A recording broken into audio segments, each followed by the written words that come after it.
Bienvenidos a LF Mi Opinión, nuevamente aquí en Pláticas con Luis. Hoy tenemos al licenciado José Carlos González Blanco. Carlos, ¿cómo estás?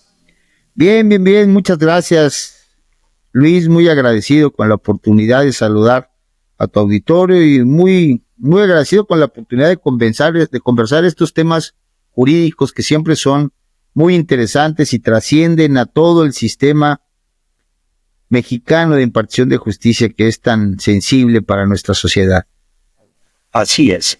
Bueno, pues hoy invitamos a Carlos porque hay dos reformas que tienen un gran impacto en la vida de nosotros y que necesitamos como ciudadanos entenderlo.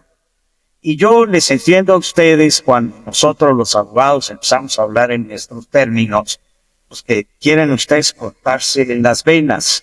Pero lo que pasa es que no conocen a Carlos González Blanco porque les va a explicar con peras y manzanas de una manera muy llana y muy simple de qué se tratan estas reformas. La primera reforma, la que vamos a analizar, es la reforma a la ley de amparo. Como ustedes saben, el amparo es una institución netamente mexicana que protege al individuo de actos de autoridad, de actos de cualquier autoridad. Y ahora resulta que le hicieron una reforma a la ley de amparo, por lo cual aquellas resoluciones que declaren una norma inconstitucional no tiene efectos erga omnes. No se espanten, ahorita vamos a ver qué quiere decir eso. Es decir, no tienen efectos generales, sino que simplemente son efectos única y exclusivamente para el que se amparó, para la persona que pidió el amparo. Cuando se hicieron las últimas reformas en materia de derechos humanos, allá a mediados de los años del segundo decenio de este siglo, allá por 14, por 13, ampliando los derechos humanos, también se modificó la ley de amparo para que aquellas sentencias que pudiesen beneficiar a todas las personas, erga omnes, es decir, a cualquier ser humano, tuviesen esos efectos. ¿Eso qué quiere decir? Bueno, pues que si tú no eres parte del amparo y si tú no tienes recursos para contratar un abogado que te ampare contra una ley, contra una legislación, pues estás frito, por más que la justicia haya hallado ese artículo inconstitucional. No sé si estoy en lo correcto, además, en mi explicación, Carlos, pero si tú nos puedes ayudar a desentrañar este tema. Sí, estás absolutamente claro y en lo correcto. Este tema que se antoja complejo, ayuda a ubicar un contexto previo. ¿Cómo funciona el mundo político, el mundo jurídico de nuestro sistema, de nuestro país? Nuestra Constitución recoge, como casi todas las del mundo, un principio de división de poderes, porque esto es una base democrática. ¿Qué significa? Si todo el poder está concentrado en una sola persona, estamos frente a una deidad, frente a una monarquía, frente a algo absolutamente dominante. Y esto no es lo que corresponde al modelo democrático.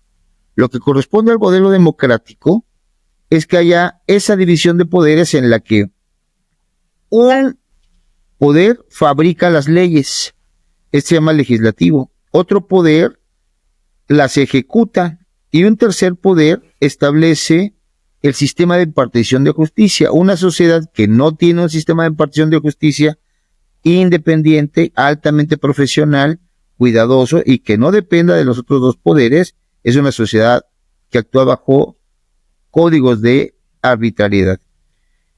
Ahora, En las muy complejas relaciones de todas las sociedades, pues hay muchas necesidades y el Estado, el país, las va subsanando fabricando leyes. Entonces hay leyes para cada cosa. Y luego hay reglamentos para cada cosa. Y luego hay circulares o acciones personalizadas de una autoridad que puede ser municipal, puede ser estatal, puede ser federal o autónoma, con relación a cada persona, porque ya son expresiones del Estado con relación a cada uno de nosotros. Bueno, pues el Estado en uno de esos actos puede tener un acto que sea violatorio del orden constitucional. La propia fabricación de leyes puede considerar una norma o varias normas o toda una codificación contraria a ¿qué?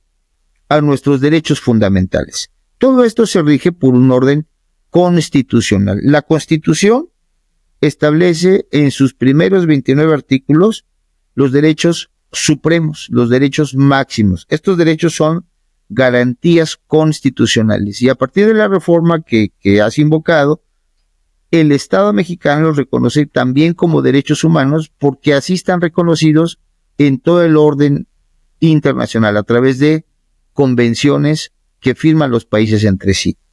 Entonces, los derechos fundamentales que son inalienables, imprescriptibles y que los tenemos por la simple razón de ser humano, son derechos con los que toda la autoridad no se puede meter, tiene que respetarlos. Bueno, pues este orden jurídico está tutelado en las normas constitucionales, en las normas convencionales y en las legales. Bueno, pues bajo este principio, bajo esto es lo que hacen los jueces federales y lo hacen mediante un procedimiento que se llama juicio de amparo. Bueno, pues hemos visto casos en los que por error o deliberadamente el gobierno abusa de sus facultades e invade la órbita de intereses de un gobernado y este gobernado razonablemente, pacíficamente va a un juez federal y le dice, oye, el gobierno se equivocó, el Estado se equivocó y está violando mis garantías, te pido que me protejas. Y el juez valora la afirmación del gobernado, le pregunta al órgano de gobierno, ¿tú estás haciendo esto? Y él contesta, informa, valora el juez y dice, sí, en la órbita de garantías constitucionales intocables, fundamentales, está siendo alterada y yo protejo a ese ciudadano de ese acto y atiende el asunto. Bueno, la reforma que tuvimos hace unos años permitía que cuando se encuentran diferentes sentencias en el mismo sentido con relación a una norma, en automático se declaraba la inconstitucionalidad de toda esa norma para toda la sociedad porque era notorio que esa norma tenía un sesgo violatorio de los derechos humanos. Claro, el Estado o el Poder Legislativo que hace leyes buscando un interés o con un propósito, normalmente lo hace por circunstancias, por coyunturas políticas, por intereses de partido o por intereses que no necesariamente son compatibles con los derechos fundamentales individuales de la sociedad, de cada miembro de la sociedad. Entonces, cuando los gobernados se amparaban y lograban la declaración de inconstitucionalidad de normas, esto tenía un efecto para toda la sociedad.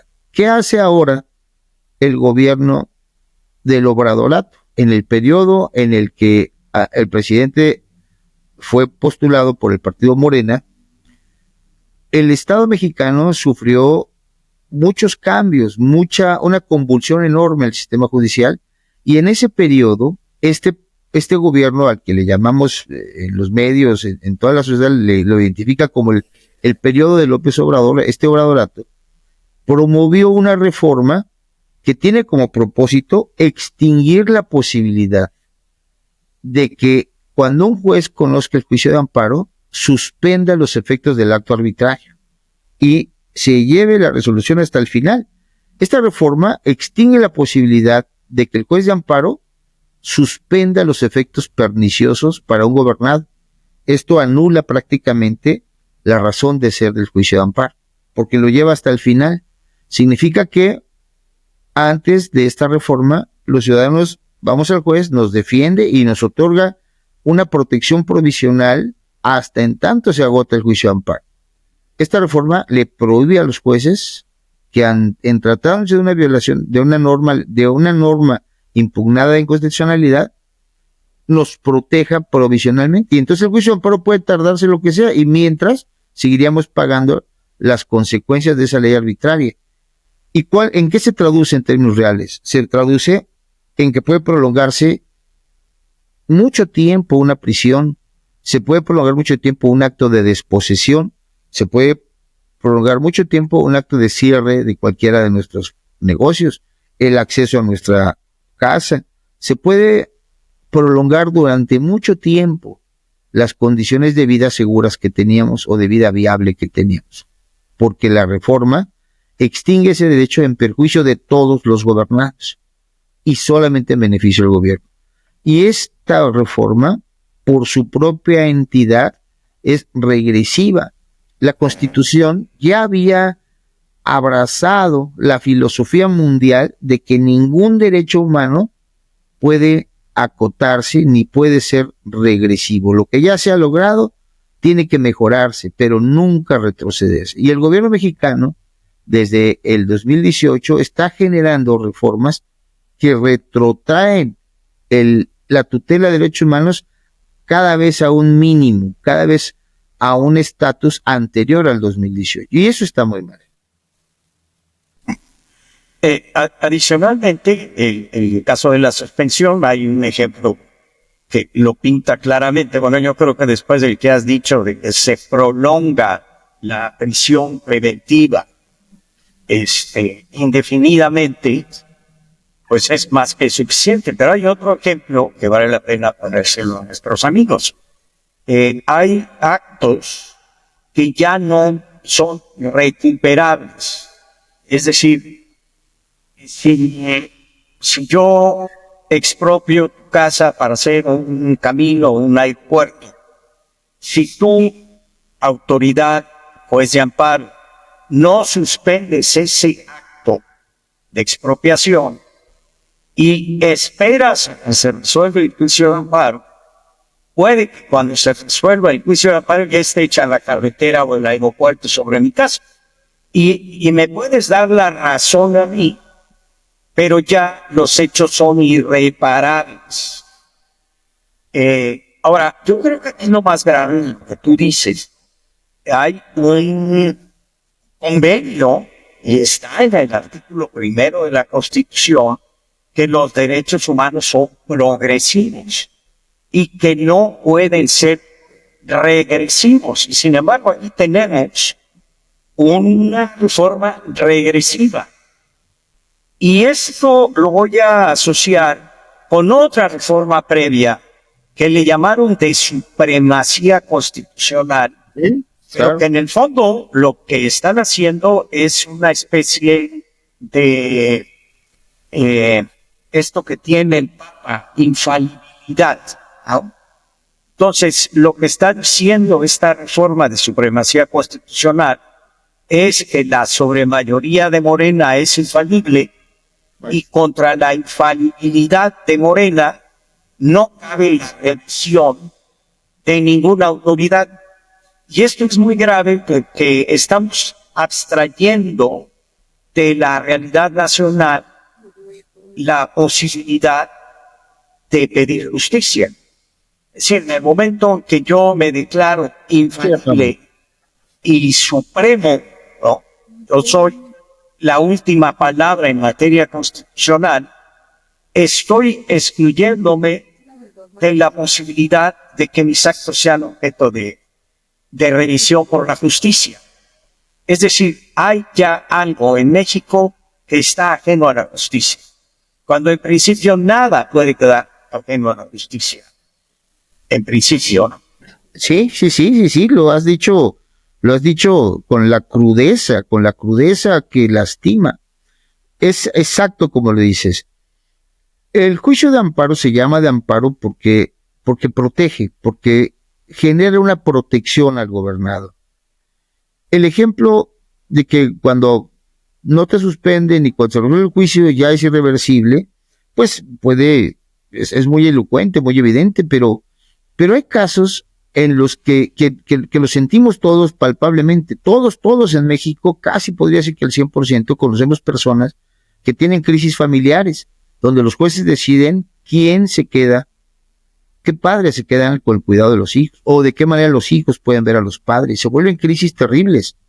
Cuando hay leyes que establecen reglas para esto, o jueces que establecen, hoy interpretando leyes, y los gobernados pueden ir a quererse defender de esto, puede ser que cuando se trate de leyes no les otorguen las suspensiones, y entonces el juicio se puede tardar años, y entonces un niño puede estar privado de ver a uno de sus padres por mucho tiempo, tanto como los litigantes hagan tardado en juicio, o como la sobresaturación de cargas de trabajo de los tribunales les permita atender un asunto. Y si esto consideramos que hay varias instancias como recursos, como apelaciones, como juicios de amparo de primera, segunda vuelta, resoluciones para reponer procedimientos, cuando el asunto se resuelve en definitiva, ya los menores no son menores de edad, ya cuando las necesidades alimentarias que eran de inmediatez se tenían que dar, ya pasó el tiempo.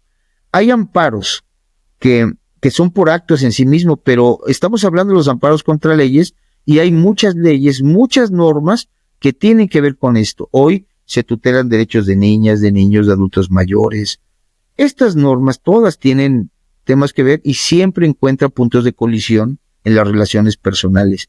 Y así vámonos al comercio, así vámonos a los actos municipales, así vámonos a los actos judiciales. En todas las actividades que los seres humanos tenemos que ver con el Estado, puede pasar un abuso de la autoridad, ya cobrando los impuestos, ya cobrando las multas, ya un agente de tránsito, ya cuando nos llevan al torito, ya cuando tenemos un problema en la vía pública, ya cuando vamos al mercado y compramos algo y asumimos que es de buena fe y de repente nos viene una captura por comprar robado, pues si estoy comprando en un tianguis que está abierto. Bueno, o cuando a un hijo nos dicen, lo agarró la policía y le encontró algo, oye, mi hijo no consume eso, ni porta eso, y vienen los actos de extorsión o los actos ministeriales, donde tenemos extraordinaria extravagancia de violaciones y de corrupción.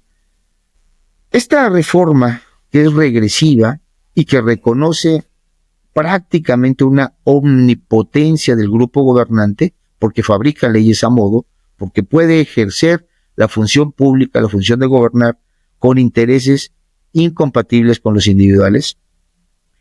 Esto, por su propia entidad, viola las normas convencionales que garantizan que la tutela de derechos humanos siempre debe ser progresiva. El mundo ha ido evolucionando y el mundo se puso de acuerdo, todos los países se pusieron de acuerdo para que la tutela de derechos humanos fuera siempre el criterio orientador de las decisiones de los gobiernos, porque parte de un principio de respeto.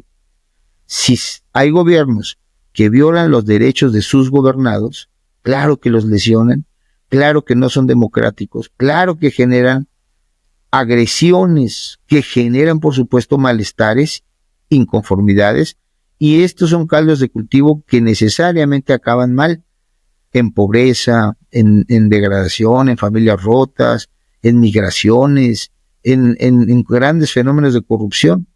Cuando no hay un gobierno, un Estado que respete los derechos humanos, hay degradación social, hay degradación de la cultura, hay corrupción generalizada y hay una gran depresión a los valores y a la calidad de vida de los gobernados. Eso es lo que tenemos en juego.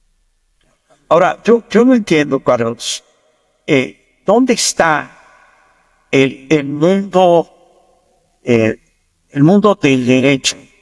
Es decir, a cualquier gente con un mínimo conocimiento de derecho puede entender que esta es una reforma regresiva que violenta derechos humanos y que atenta, pues precisamente con la protección que la justicia da o daba a los habitantes en México, que ni siquiera el amparo es única y exclusivamente para los ciudadanos mexicanos. Cualquier gente que viva, que habite en el territorio nacional puede acudir al amparo. Y sin embargo, por un lado veo que los medios y, lógicamente, las porras de Morena dicen que esto es un gran avance cuando no lo es. Pero por otro lado veo un silencio sepulcral de las barras de abogados, de las escuelas de jurisprudencia, de los grandes maestros, de los grandes tratadistas.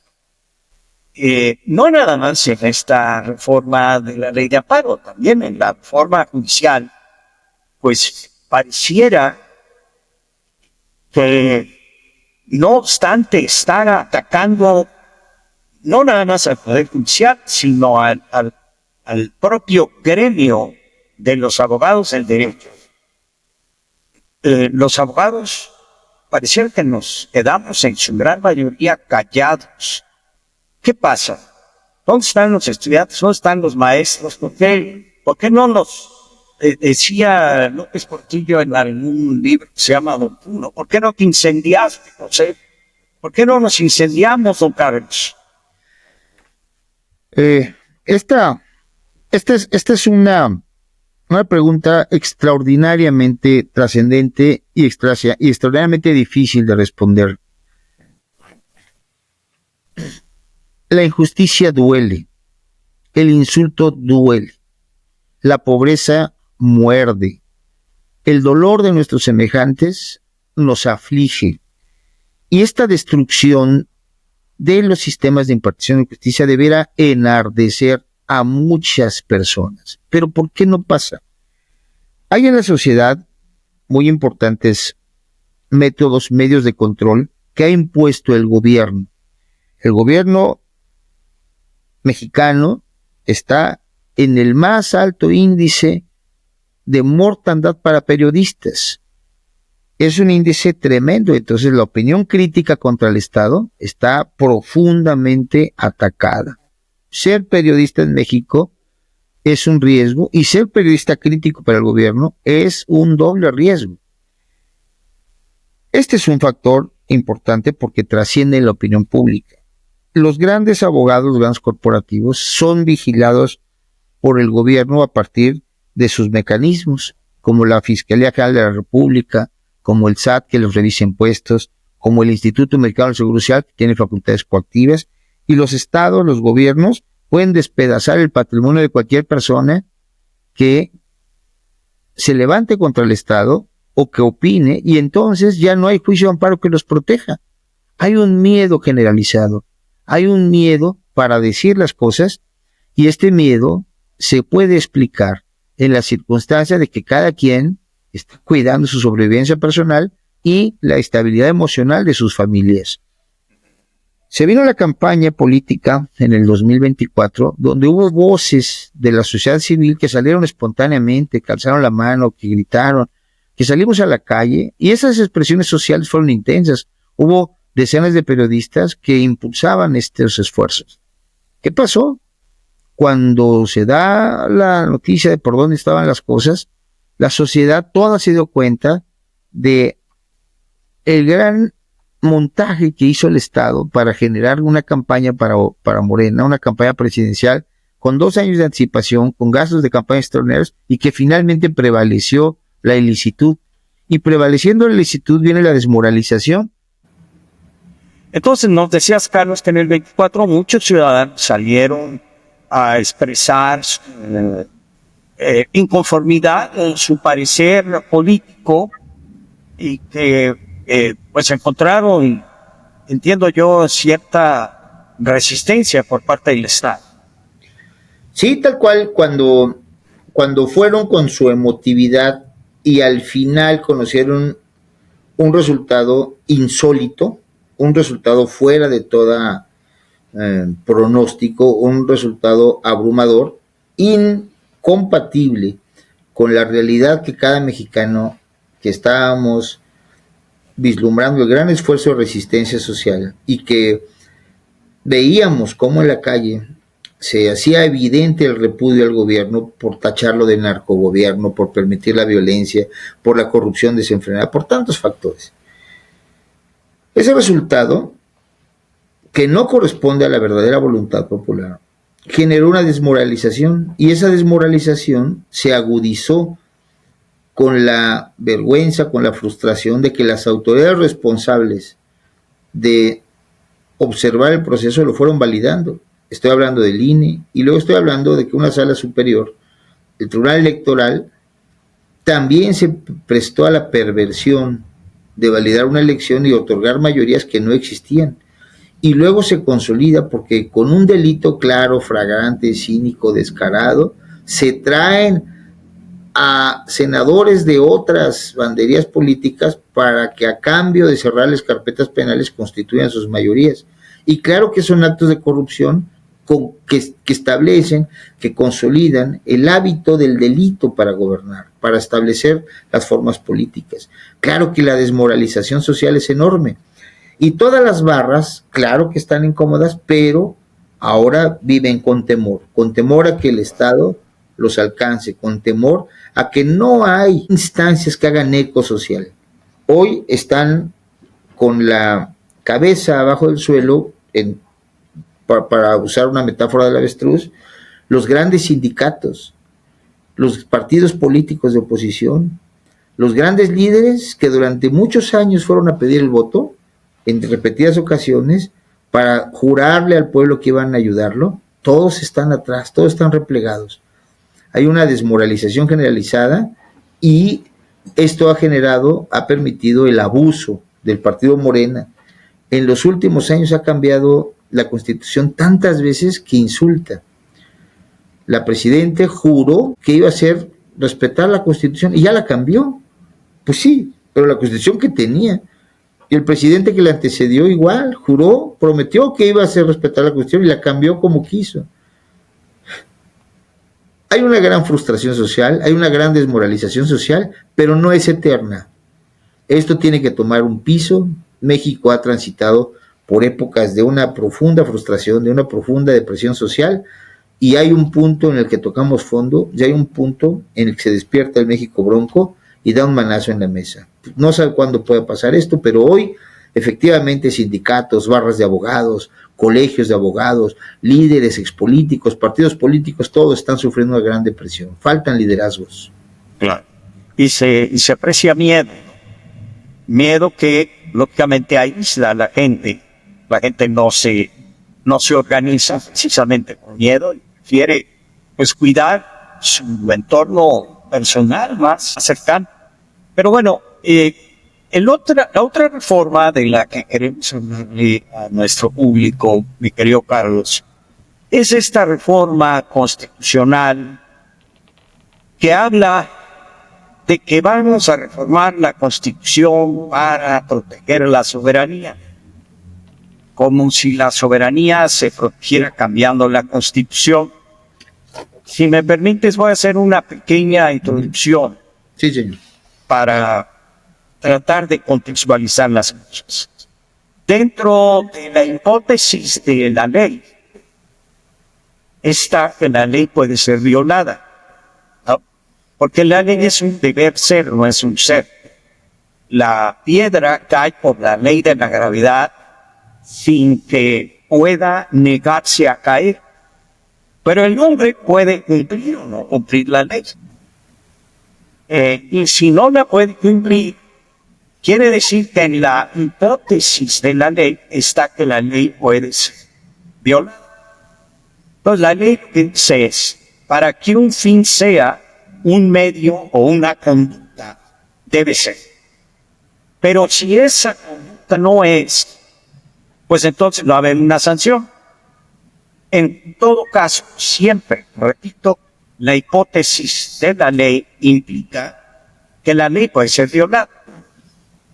Bueno, la ley dice que México es un Estado soberano.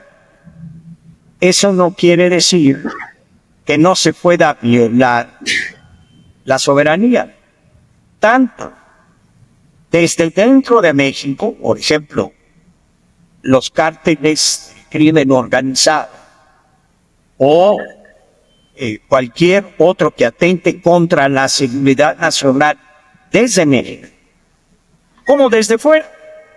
Pero la soberanía puede ser violada. Y para eso está la ley, para, de alguna manera, protegerla, restituirla, resarcirla, sancionar a quien la viole, etc. Pero ahora resulta que para que no se viole la soberanía, que en principio y en teoría puede ser violada, vamos a reformar la Constitución. Y lo que yo estoy entendiendo con esta nueva reforma es que dice que la soberanía no puede ser violada, lo cual es un contrasentido en sus términos.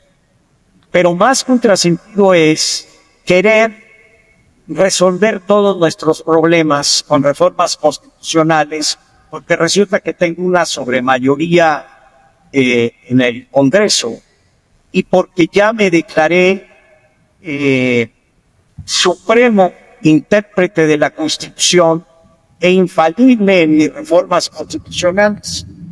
Entonces, esta última reforma, yo no le veo pies ni cabeza, porque para mí la soberanía no es un discurso, la soberanía se actúa. La soberanía tiene que ser acto todos los días. Si tú en el ejercicio de tu función pública tienes que confirmar tu soberanía en los hechos. Si no los confirmas en los hechos, pues puedes decir misa sobre la soberanía y envolverte en el lavado patio y tirarte desde el castillo de Chapultepec, pero pues no vas a ser soberano. Y no vas a tener más soberanía por reformar la Constitución para que nadie toque la soberanía. Entonces, estamos metidos en un galimatías que me parece muy peligroso, porque pareciera que para darnos a todos con el dedo y decir que están defendiendo la soberanía, vamos a reformar la Constitución en una reforma que no tiene pies ni cabeza. No sé si estoy en lo correcto. ¿Cuál es tu apreciación? Sí, Luis, comparto el punto y voy a tratar de ponerlo segmentadamente para que el auditorio, sobre todo los que no son abogados, comprendan la aberración en la que estamos metidos. La soberanía, ¿qué significa la soberanía de una nación? La soberanía, la voz soberanía significa no hay otro poder superior, o sea, es lo máximo hablando de poder. Nuestra Constitución, desde siempre, nuestro país, desde 1814, establece que la soberanía radica en el pueblo. Esta es una decisión fundamental. La Constitución puede tener muchas reglas, pero hay decisiones que son políticas fundamentales. Todos los estados del país, todos los estados del mundo reconocen que la soberanía radica esencial y originariamente en el pueblo. En todo el mundo es así. Ahora, siendo así, hay que entender que un ataque a la soberanía no pasa más que por otra soberanía. Y entonces, la soberanía de los Estados Unidos no puede tener injerencias de México, ni la de México la de Estados Unidos. Esto lo regula el orden internacional. La ocurrencia de esta presidente es querer engañar, simular, incorporar a la Constitución una sobreregulación de la soberanía como para decir México se defiende y es un circo. La soberanía está regulada desde siempre y es original del pueblo. Pero la reforma por su propia entidad es una aberración, porque establece, sin decirlo claramente, la pena de muerte, que México la superó hace mucho tiempo. Está proponiendo la máxima de las penas. ¿Cuál es la máxima de las penas? Pues la muerte. Está promoviendo criterios subjetivos como la lesividad. ¿Qué significa eso? Son cosas que no tienen pies ni cabeza. Está estableciendo que el pueblo, bajo ninguna circunstancia, el propio pueblo que es soberano, titular de soberanía, el propio pueblo no puede tener condiciones para tomar decisiones con relación a intervenciones, todo eso. Espérate, si es el pueblo soberano, es el propio pueblo el que lo decide. No puede el propio pueblo imponerse una restricción como la que están pretendiendo. Este gobierno, equivocadamente, demagógicamente, lleva a la reforma constitucional sus políticas y sus apreciaciones que tiene como ocurrencias. Desde que se dieron las elecciones del 2024 hasta ahorita llevamos 15 reformas constitucionales, donde se han cambiado decenas de artículos, se han renovado decenas de artículos. ¿Cómo es posible? Bueno, pues así se les ocurre que si el presidente Trump en los Estados Unidos está en ejercicio de sus atribuciones, preocupado por cómo los cárteles exportan, llevan droga y han matado 500,000 jóvenes allá, y ha pedido colaboración a México y México se le ha negado en los hechos, claro que están irritados, claro que es legítimo que 500,000 madres lloran allá a sus hijos porque aquí se produce fentanilo y México ha negado que, México en el Obradorato negó que hubiera plantas y laboratorios de fentanilo y lo negó abiertamente el presidente. Y claro que ahorita, como ya le tronaron los dedos al gobierno mexicano, que se ostenta muy soberano, muy independiente, ya están dinamitando diario el laboratorio de fentanilo, no que no había. Bueno, vale la pena aquí abrir un paréntesis para poner un contexto. ¿Por qué surge en el Obradorato la necesidad de esta reforma? Haciendo un poco de historia, ya dije que van en los Estados Unidos 500,000 jóvenes muertos por exceso de consumo de esta droga sintética.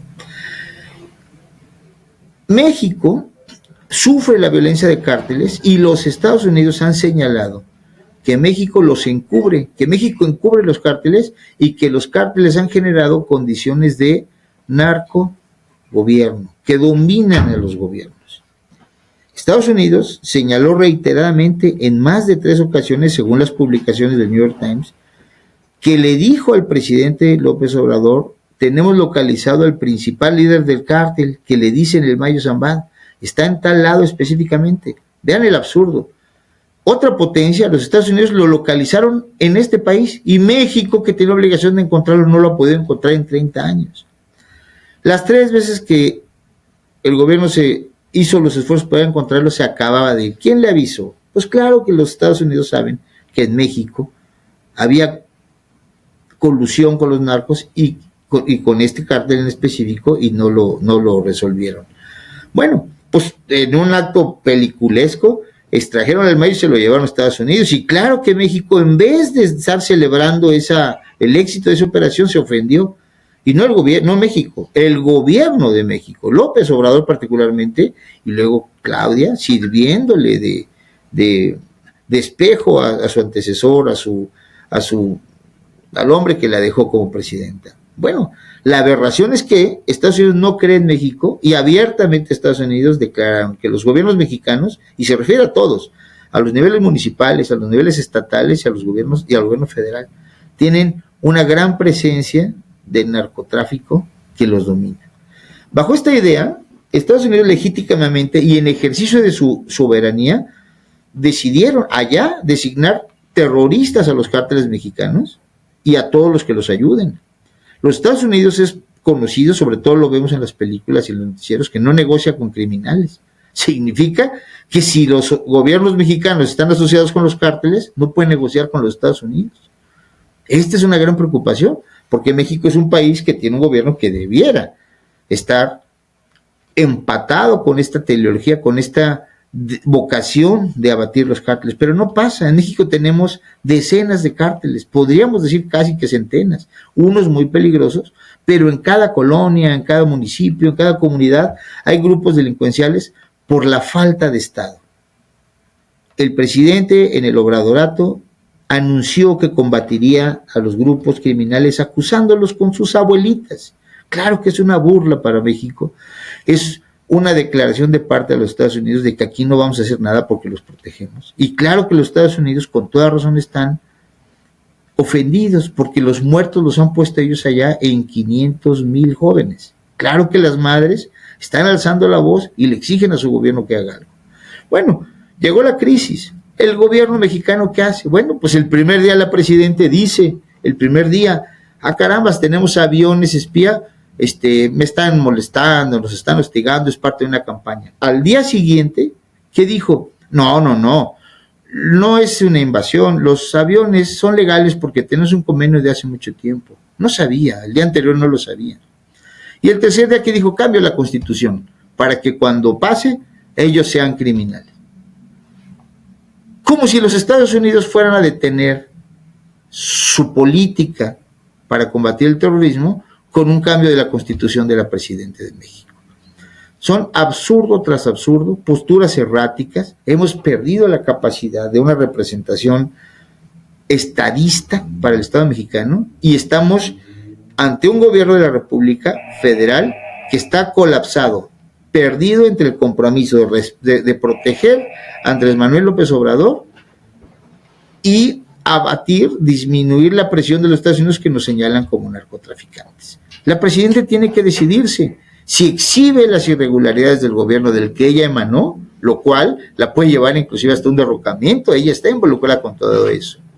La campaña política de la presidenta Claudia fue respaldada por los cárteles de la droga que hoy están persiguiéndolos en toda la costa del Pacífico, porque es el corredor de la droga que viene de Asia con los precursores para los Estados Unidos. Lo saben los Estados Unidos y lo han dicho públicamente en sus periódicos. Tenemos como dato novedoso en este contexto la carta del Mayo de la semana pasada. El Mayo dice, o me ayudan o colapso las relaciones internacionales. Y Claudia, la presidenta, dice, vamos a atenderlo como si fuera un ciudadano, como cualquier ciudadano. Momento, el Mayo Zambada es ciudadano. La Constitución dice que solamente son ciudadanos los que tienen un modo honesto de vivir. ¿Le daremos trato de ciudadano al Mayo Zambada? ¿Y cuántos mexicanos no hemos metido cartas solicitando al gobierno alguna atención? ¿Y cuándo la presidenta se aboca a que nos den la atención en el gobierno? Casi la mitad de mexicanos tenemos necesidades del gobierno y no nos atienden. Ahora sí hay mucha prisa para atender al Mayo. ¿Cómo? Estas aberraciones, Luis, explican como contexto dónde estamos parados con esta ocurrencia gubernamental de desestructurar la constitución política. Nuestra soberanía, que está desde 1814 establecida en nuestros máximos ordenamientos, no necesita mayor tutela. Lo que ha propuesto son aberraciones. La pena de muerte está superada en México hace muchos años. Y los códigos de interpretación, dice su propuesta, se sancionará a todo el que esté involucrado. ¿Qué significa involucrado? A todo el que esté involucrado en X conductas. El diccionario de la Real Academia establece que por involucrado se entiende abarcar, incluir, comprender. ¿Qué significa? Es una reforma que no tiene pies ni cabeza, pero lingüísticamente también es una aberración, no se entiende. No hay forma de entenderla como a las reglas de la interpretación a la que estamos obligados, que es el idioma español. No tiene pies ni cabeza. Bueno, claro. Pues esto que es un absurdo, como las 15 reformas constitucionales van a prosperar por esa mayoría morenista que aprueba las normas sin leerlas, como claramente han sido exhibidos en muchas ocasiones. Ese es el estado en el que estamos. Claro. Te escucho y llego a la conclusión de que la mejor defensa de la soberanía pues es una división de poderes consistente, fuerte, funcional, efectiva, porque si un poder puede cambiar la Constitución a contentillo, ¿no?, y jugar con la pena de muerte, y jugar inclusive con el concepto de soberanía, hasta convertirlo en un concepto campana que cualquiera llega y le toca, pues lo único que estamos haciendo es deslavar ese concepto, y al mismo tiempo estamos deslavando pues a la República, ¿no? Entonces, más que andar haciendo, sería mi conclusión después de escuchar, más que andar haciendo reformas constitucionales para prohibir que se viole la soberanía, pues empecemos nosotros por respetarla. Sí, y tiene una ironía que es grave, que es vergonzosa, que es grotesca. Esta reforma que está proponiendo el presidente, en términos reales, ¿qué es lo que regula? En términos reales, materialmente establece una tutela para que no le vuelva a pasar a México otra extracción como la del Mayo Zambada. Porque dice, todo el que se preste a una investigación, a una colaboración, a una interferencia en una investigación, no lo dice, pues se refiere a las penales, se le aplicará la máxima pena. en realidad no es una defensa de la soberanía, es una defensa de que no le vuelvan a extraer a México otro delincuente como pasó con el Mayo Zambada. Eso es lo doloroso. La discursan, la venden como que es una defensa de la soberanía. Técnica, realmente en la materialidad de los alcances de la norma no es así. No es Los así. alcances de la norma es para que no le vuelvan a extraer, sin la intervención del gobierno mexicano, a otro delincuente como el Mayo Zambada. Qué tristeza, qué bárbaro. Una vergüenza. Una vez. Pues muy bien, don Carlos, te agradezco mucho tus explicaciones, tu tiempo, tu generosidad. Y estaremos en contacto porque por lo visto pues vamos a seguir teniendo reformas constitucionales como si fuesen quesadillas de mercado. Luis, un honor estar contigo, un honor platicar para tu auditorio, un honor hacer lo posible por servir a la patria desde esta modesta forma de entender, de explicar, de comprender las cosas y con la mejor ilusión de que todos los mexicanos abracemos conciencia de que la mejor forma de servir a México y la mejor forma de que nos gobiernen es haciendo lo correcto. Todos debemos sentirnos obligados a hacer lo correcto. El gobierno debe hacer lo correcto. Nosotros como ciudadanos debemos sentir la obligación de hacer lo correcto. Lo correcto es hacer las cosas bien, criticarlas, desear que funcionen bien y cultivar el respeto como un principio de convivencia social. Te agradezco mucho la oportunidad, Luis, y me ha dado mucho gusto saludarte y poder deliberar contigo estos temas. Gracias. Al contrario, Carlos, los honrados y agradecidos somos nosotros. Y nos vemos pronto aquí en LFN Opinión. Les agradezco su presencia. Muchas gracias.